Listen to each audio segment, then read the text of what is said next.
Hi, this is Kelly, and I have chronic migraine disease. I also have chronic daily headache, more specifically new persistent daily headache, which means I have a headache 24/7, all the time. I'm in pain right now, and I've had headaches since I was a teen, but not like this at all. I had sinus infections a lot that happened throughout college and graduate school, and even when I was working 1 year, I had 8 sinus infections in 1 year.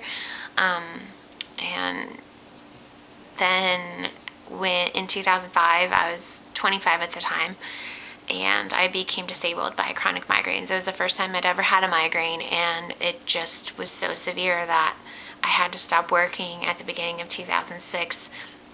I was a speech language pathologist. Well, I still am. I'm just not working, and I worked with 3 to 5-year-olds, and I loved it. I loved it, and I really, really miss it.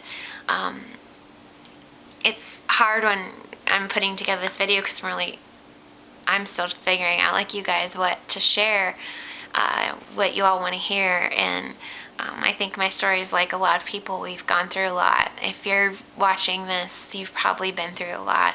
I know myself. I've been on tons of medications, over 70 medications. I've been on lots of preventative medications. I have been hospitalized 5 times and had tons of IV medication. I've traveled cross country. I've had Botox. I've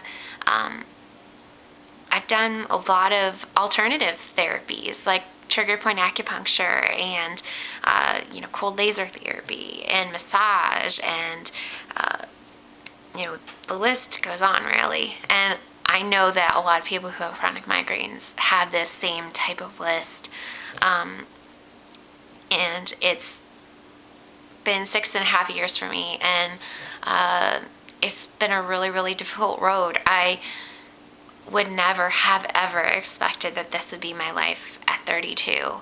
My husband and I were engaged when my migraines became chronic, and so we had been only engaged actually 10 days. So I planned my wedding after a hospitalization, and went to my wedding really ill, and but enjoyed it. You wouldn't have known. I put on a really good mask, and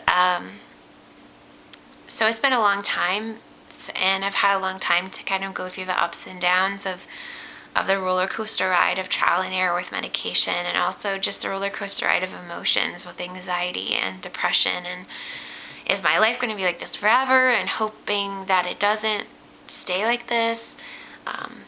I was a very independent woman before this, and I'm very, unfortunately, dependent now. I fight to do things that I can do, but I've had to learn to ask for help with the things that I can't. What's really frustrating and difficult is that my husband, George, has to do all the things that I would have done had I been an average, healthy person in our marriage, and that is a very heavy weight for him to carry. He has to do the laundry and do just every household chore. I have a very specific diet. He has to cook for me those foods when I just don't feel up to doing it. Right now is his busy season, so he's working 6 days a week and really long hours. So we have a wonderful group of friends who volunteered to make my meals for me. But it is really difficult for him. It's hard, I know, on my friends, because I'm not able to do the things they want to spend time with me, and I can't. And I have so many limitations that I didn't ever have before.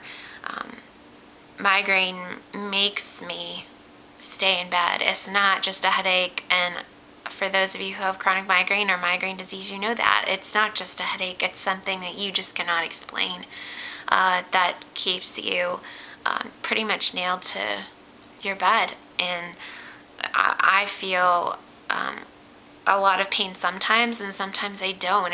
It really varies on whether or not the headache is bad or not.